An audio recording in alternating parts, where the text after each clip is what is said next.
कहानी की शुरुआत में हमें साशा और उसके हस्बैंड टॉमी को दिखाया जाता है, जो कि एक जैन की कपल है।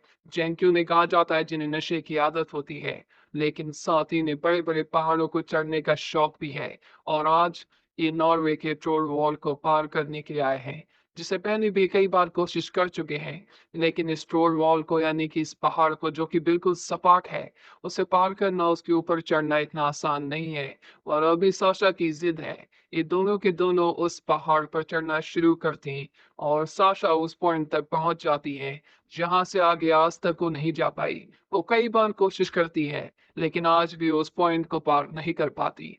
और अब उसका हस्बैंड टॉमी कहता है कि आज के लिए काफी हो गया, हमें आराम करना चाहिए और सुबह हम दोबारा कोशिश करेंगे। लेकिन साशा आज ही उसे पार करना चाहती है, इसीलिए बार बार वो कोशिश कर रही होती है, जिससे वो बहुत ज्यादा थक जाती है।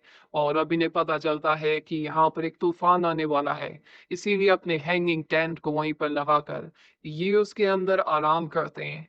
लेकिन टॉमी आज बहुत ज्यादा परेशान है, क्योंकि उसके पास जो उसका कंपास है, जो उसे अपना लकी कंपास लगता है, वो अच्छे से काम नहीं कर रहा होता। साथ ही तूफान अब बहुत तेज हो चुका है, इसीलिए टॉमी साशा से कहता है कि हमें नीचे जाना चाहिए। एक बार तूफान रुक जाए, उसके बाद हम दोबारा कोशिश कर सकते हैं। और अभी दोनों के दोनों नीचे उतरना शुरू कर देते हैं। रात के अंधेरे में इन्हें नीचे उतरने में बहुत तकलीफ हो रही होती है, और तभी एवलांच भी आ जाता है, जिस वजह से ऊपर पहाड़ से बर्फ के साथ पत्थर भी गिरना शुरू हो जाते हैं। साशा को बचाने के लिए टॉमी उसे चट्टानों के नीचे शिफ्ट कर देता है, जिससे उससे पत्थर नहीं टकराते। लेकिन टॉमी के सर से पत्थर टकराता है, जिससे वो अपनी रस्सी के साथ नीचे गिरता है। हालांकि वो हवा में रस्सी से लटक चुका है, पर पत्थर लगने की वजह से उसकी मृत्यु हो चुकी है। रस्सी का जो दूसरा छोर होता है, वो साशा के साथ बंधा हुआ है, और इतना ज्यादा भार होने की वजह से इस रस्सी का जो हुक है, जो चट्टानों के बीच में फंसा हुआ है, वो धीरे धीरे निकल रहा होता है। साशा के पास अब कोई ऑप्शन नहीं है, उसे रस्सी को छोड़ना पड़ता है, जिससे टॉमी नीचे गिर जाता है। साशा उसी तरह से चट्टान के साथ चिपक कर अपनी जान बचा लेती है। 5 महीने बीत चुके हैं, साशा अपने देश वापस आ चुकी है। उसके दिल में आज भी उस बात का गिल्ट है कि उस चट्टान को चढ़ते हुए टॉमी की मृत्यु हो गई। वो अपने दुख से अब तक बाहर नहीं आ पाए। टॉमी का जो लकी कंपास होता है उसी के पास है, और अब साशा तय करती है कि वो ऑस्ट्रेलिया के पेंड्रा नेशनल पार्क जाएगी। और जब वो वहां पहुंचती है तो रेंजर उसे वार्न करता है कि हाँ, इस नेशनल पार्क से बहुत सारे लोग पहले गायब हो चुके हैं।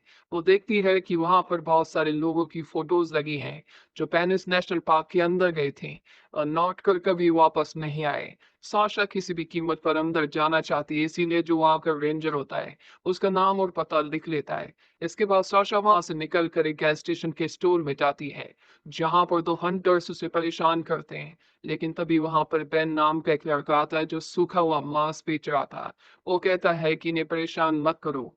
हंटर्स वहां से चले जाते हैं। साशा बेन को थैंक्स कहती है और उसके सूखे हुए मांस का एक पैकेट खरीद लेती है। इसके बाद वो अपनी गाड़ी में आकर बैठ जाती है, और वो देखती है कि उसका जीपीएस काम नहीं कर रहा। साथ ही मैप में उसे कुछ समझ नहीं आ रहा होता।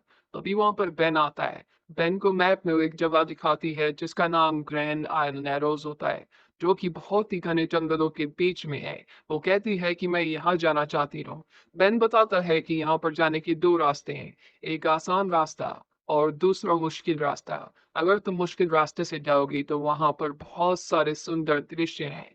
इसीलिए साशा तय करती है कि वो मुश्किल रास्ते से ग्रैंड आयल नैरोज जाएगी। ये रास्ता शुरू होता था एक बे से। वो बे में पहुंच जाती है। रात हो चुकी है, इसीलिए वहां पर अपना कैंप लगाती है। लेकिन अब यहाँ पर वो हंटर्स भी आ जाते हैं, जो उसे स्टोर में परेशान कर रहे थे। उसे पता है कि वो एक बार फिर से उसे परेशान करेंगी, इसीलिए वो अपनी गाड़ी में जाकर उसे अंदर से लॉक कर लेती है। साथ ही पेपर स्प्रे निकाल लेती है, ताकि अगर वो उसके पास आए तो वो उनके चेहरे पर पेपर स्प्रे डाल सके। पर वो उसके आसपास भी नहीं आते। कुछ देर रुकने के बाद हंटर्स यहाँ से चले जाते हैं। साशा अपनी गाड़ी में कुछ देर सोती है। सुबह होने पर वो अपनी बोट निकालकर पानी में उतर जाती है, क्योंकि उसे इसी तरह से अपने सफर की शुरुआत करनी थी। सच में यहाँ के नज़ारे बहुत ही सुंदर होते हैं। काफी देर तक पानी का सफर तय करने के बाद जब वो किनारे में पहुंचती है, तो वहां पर उसे उन लोगों का सामान दिखता है, जो अब तक गायब हो चुके थे। सामान को बहुत अच्छे तरीके से लगाया होता है। लेकिन साशा बहुत थक चुकी है, इसीलिए वो आराम करने के लिए एक जगह पर रुकती है। साथ ही पानी में ट्रेवल करने की वजह से उसके कपड़े गीले हो चुके थे। वो अपने कपड़ों को सुखाती है और जो ड्राई मीट उसने बेन से खरीदा था उसे खाकर अपनी भूख मिटाती है, जिसके बाद वो अपने टेंट के अंदर सो जाती है। अगली सुबह बाहर हलचल से उसकी आँख खुलती है। जब वो बाहर जाती है तो देखती है कि वहां पर जो उसका बैग था अब नहीं है, यानी कि उसका बैग कोई यहाँ से ले गया। साथ ही उसके टेंट के अंदर एक सांप भी आ गया होता है। उसकी किस्मत अच्छी थी कि वो वक्त से पहले वहां से निकल गई थी। इसके बाद एक बार फिर से वो अपनी बोट से पानी का सफर तय करती है। कुछ दूर जाने के बाद उसे एक और किनारे पर बोट दिखती है और वो उस किनारे पर जाती है तो देखती है कि वहां पर बेन का कैंप है। बेन को यहाँ देखकर उसे बहुत खुशी होती है। वो बेन को बताती है कि पिछली रात को जहाँ मैं सोई थी वहां से मेरा सामान कोई लेकर चला गया। बेन कहता है कि किसी जानवर का काम होगा। इसके बाद बेन उसे मछलियां पकाकर खिलाता है। साथ ही वो बताता है कि मैं ऑस्ट्रेलिया का नहीं हूँ।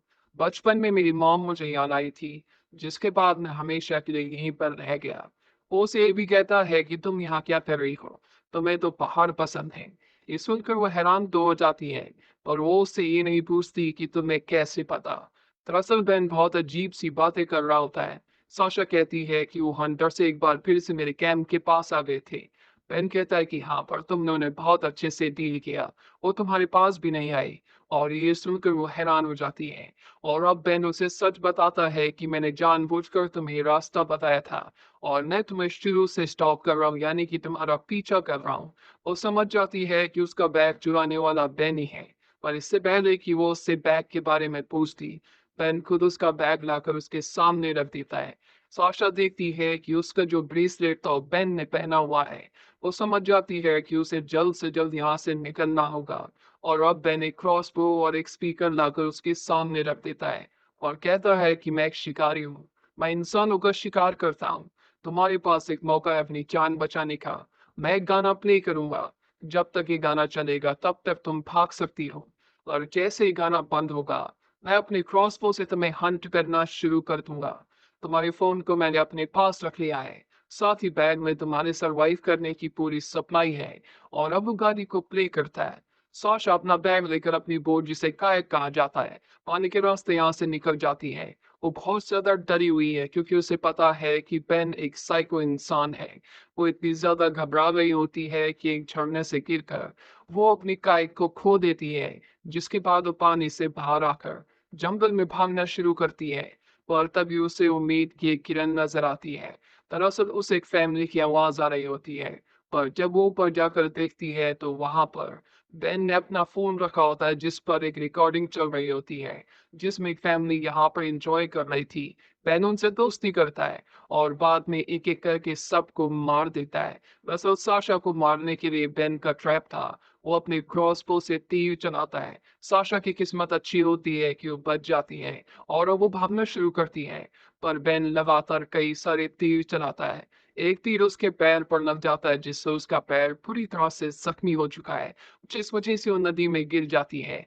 नदी में गिरने की वजह से उसके सर पर चोट भी लग चुकी है, पर साशा अपने आप को संभालते हुए नदी के किनारे आती है, जहां पर सबसे पहले वो अपनी टी शर्ट को चेंज करती है क्योंकि उसके कपड़े गीले हो चुके हैं। साथ ही वो बहुत ज्यादा थक चुकी है और भूखी है।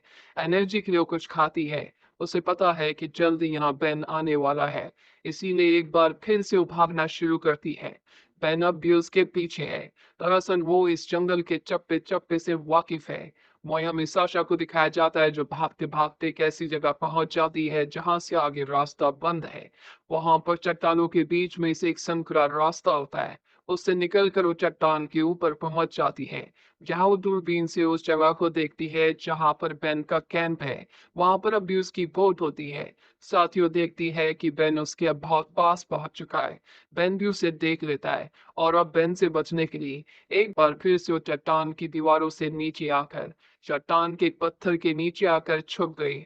बेन ऊपर आता है और उस दरार से नीचे देखता है, पर उसे वहां पर कोई नहीं दिखता, इसीलिए वहां से चला जाता है। उसके जाने के बाद साशा ऊपर आती है और अब वो उसके कैंप तक पहुंच जाती है, जहां पर वो देखती है कि बेन आराम से नदी में नहा रहा है। जैसे उसे पूरा यकीन है कि वो किसी भी कीमत पर साशा को अपना शिकार बना लेगा।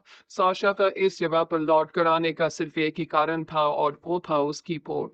वो किसी तरह से पानी के अंदर से उसकी पोर्ट तक जाती है, पर यह भी बेन की एक चाल थी। उसने बोट के नीचे एक ट्रैप बिछाया होता है जिसमें उसका पैर फंस जाता है, और अब बेन उसके पास आता है, पर उसके बैग में जो पेपर स्प्रे होता है वो बेन के चेहरे पर डाल देती है, जिससे उसकी आंखें चलना शुरू हो जाती है। और अब वो देखती है कि वहां पर उसका क्रॉसबो है। वो क्रॉसबो को हासिल करने के लिए उसकी तरफ बढ़ती है, लेकिन बेन ने अपना चेहरा धो लिया होता है। वो चेन को खींचकर उसे रोक लेता है और क्रॉसबो को उठा लेता है। और अब वो साशा से कहता है कि तुम्हारे पास जो पेपर स्प्रे है उसे फेंक दो।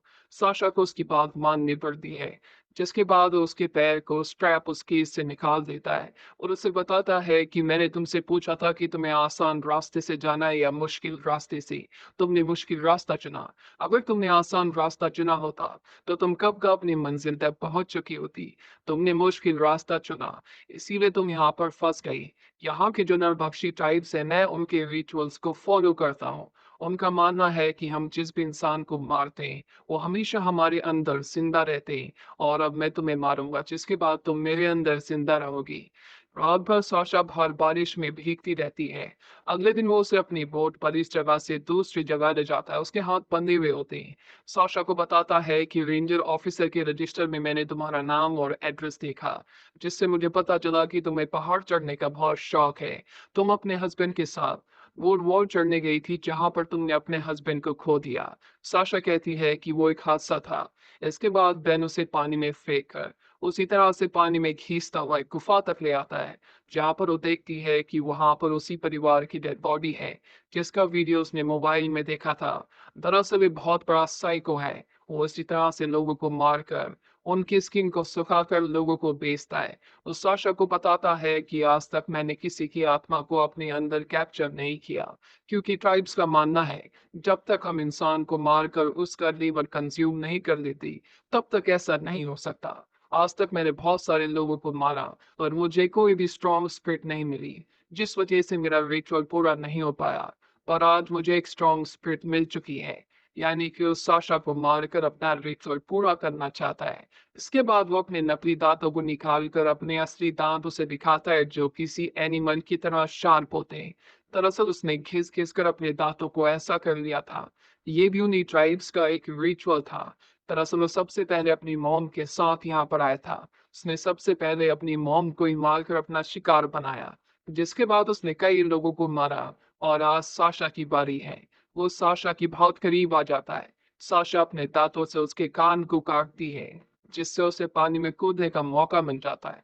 पर बेन भी उसके साथ पानी में कूद जाता है। उसकी चेन के साथ वो अपने आप को अटैच कर लेता है ताकि साशा भाग ना सके। और पानी का बहाव बहुत तेज होता है, इसीलिए दोनों के दोनों ऊपर झरने से नीचे गिर जाते हैं, जिस वजह से बेन पानी के अंदर पत्थर से टकराकर बेहोश हो जाता है। ये दोनों के दोनों किनारे पर आ जाते हैं, जहां पर वो उसे पत्थर से मारने की कोशिश कर ही रही होती है कि तभी बेन होश में आ जाता है। वो साशा के ऊपर हमला करता है। हालांकि वो साशा को मार सकता था, लेकिन वो उसका खेल इस तरह से खत्म नहीं करना चाहता, इसीलिए वो उसे जिंदा छोड़ देता है। और तभी साशा को मौका मिल जाता है। वो पत्थर उठाकर उसके पैर पर मारती है, जिससे उसके पैर की हड्डी टूट जाती है। जिसके बाद ये दोनों के दोनों उसी तरह से वहां पर लेटे रहते हैं, क्योंकि साशा भी बहुत बुरी तरह से थक चुकी है, घात हो जाती है। और अब साशा के दिल में जो भी बातें होती है वो बोलना शुरू करती है। बताती है कि मुझे आज भी नहीं पता कि जब मैंने अपने हस्बैंड की लस्सी को छोड़ा था तो वो जिंदा था या नहीं। उसकी मृत्यु का कारण मैं ही हूँ, क्योंकि वो मुझे बहुत पहले से वापस चलने के लिए कह रहा था, पर रोड वॉल के ऊपर चढ़ने की मेरी जिद के कारण उसे रुकना पड़ा। सच में उस दिन उसका लक उसके साथ नहीं था, जिस वजह से उसकी जान नहीं बच पाई। ये दोनों के दोनों उसी तरह से वहां पर लेटे रहते हैं। सुबह हो जाती है और अब साशा बहन से कहती है कि तुम मेरे साथ इस चट्टान को चढ़ोगी, तभी यहाँ से निकल पाओगे। दरअसल ये दोनों के दोनों एक दूसरे से बंधे हुए हैं, इसीलिए साशा के लिए यहाँ से नहीं निकल सकती।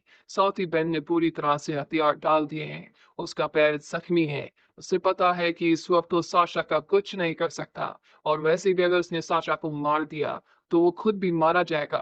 वो उससे डील कर लेता और कहता है कि अगर तुम मुझे ऊपर ले गई तो मैं तुम्हें जिंदा जाने दूंगा। साशा उसे अपने हारने से बांध लेती है और चट्टान के ऊपर चढ़ना शुरू करती है। पर साशा को बेन के ऊपर भरोसा नहीं होता, इसीलिए वो के साथ छेड़छाड़ करना शुरू कर देती है। लेकिन तभी बेन, जो कि रस्सी के दूसरे हिस्से से बंधा हुआ होता है, वो साशा को नीचे खींच लेता है। साशा कहती है कि मैं सिर्फ रस्सी को चेक कर रही थी, और अब एक बार फिर से ऊपर चढ़ती है। वो एक ऐसे एज पर पहुंच जाती है जो उसके सामने ट्रोल वॉल पर भी आया था, और अब वो वहां पर रुककर उस रस्सी को, जिस रस्सी से नीचे बेन बना हुआ है, एक लकड़ी के साथ बांध देती है और हार्नेस को लूज कर देती है। बेन को समझ में आ जाता है कि वो कुछ चालाकी कर रही है, इसीलिए वो रस्सी से उसे नीचे खींचने की कोशिश करता है। पर हार्नेस के लूज होने की वजह से बेन रस्सी के साथ ही नीचे गिर जाता है, जिस वजह से उसकी मृत्यु हो जाती है। और इस तरह से बेन का खेल खत्म हो जाता है, और साशा की भी जान खतरे में है, क्योंकि वो चट्टान के जिस हिस्से में है, वहां से नीचे उतरना पूरी तरह से नामुमकिन है। उसे ऊपर चढ़ना ही होगा। ये बहुत ही खतरनाक चट्टानें हैं, और ना उसके पास हार्नेस है, यानी कि एक गलती का मतलब मौत है। वो उस खतरनाक कर्व को किसी तरह से पार करने की कोशिश करती है, जहां पर वो लटक जाती है। पर वो अपने दिमाग को पूरी तरह से काम करके किसी तरह से वहां से निकलकर ऊपर पहुंच जाती है। जिसके बाद वो सड़क पर आती है, जहां पर उसे एक गाड़ी मिलती है जो उसे रेंजर के ऑफिस तक छोड़ देती है, जहां पर वो रेंजर को उस गुफा के बारे में बताती है जो कि बेन की है। वो बताती है कि वहां पर अब तक जितने भी लोग गायब हुए हैं, उन सब के अवशेष तुम्हें मिल जाएंगे। इसके बाद वो यहाँ से निकलकर समंदर के पास जाती है। उसके पास उसके हस्बैंड टॉमी का जो कंपास होता है, से वो समंदर की लहरों के साथ बहा देती है। यानी कि उसने अपनी जिंदगी में आगे बढ़ने का फैसला कर लिया है। उसे पता है कि जो कुछ उस दिन हुआ, जिसमें उसके हस्बैंड टॉमी की मृत्यु हुई, वो सिर्फ एक हादसा था। उसमें उसकी कोई गलती नहीं थी। इसी के साथ ये फिल्मी कहानी यहीं पर खत्म हो जाती है। उम्मीद करते हैं कि ये कहानी आपको पसंद आई होगी।